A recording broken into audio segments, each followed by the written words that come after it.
Majority. ஓகேங்களா? So first என்ன simple மெஜாரிட்டினா என்னன்னு பார்த்துக்கலாம். அடுத்து சிம்பிள் மெஜாரிட்டியை எங்கெல்லாம் யூஸ் பண்ணுவாங்கன்னு பார்ப்போம். சிம்பிள் மெஜாரிட்டினா ஒன்றும் இல்லை, 50%. ஓகேங்களா? That is more than 50% of members present and voting. ஓகேங்களா? நான் எக்ஸ்பிளைன் பண்ணுறேன். இதை இன்னொன்று சொல்லுவாங்கன்னா ஃபங்க்ஷனல் ஆர் ஒர்க்கிங் மெஜாரிட்டின்னு சொல்லுவாங்க. ஃபங்க்ஷனல் ஆர் ஒர்க்கிங் மெஜாரிட்டி இது என்ன புரிஞ்சுக்கலாம்னா, அதாவது இப்போ ஃபார் எக்ஸாம்பிள் நம்ம தமிழ்நாடு லெஜிஸ்லேட்டிவ் அசெம்பிளி எடுப்போம். ஓகேங்களா?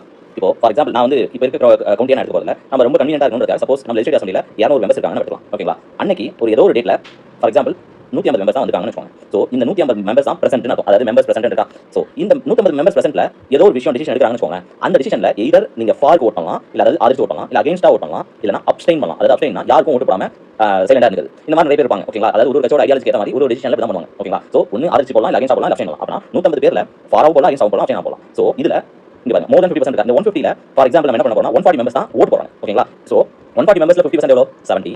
அது மோர் தென்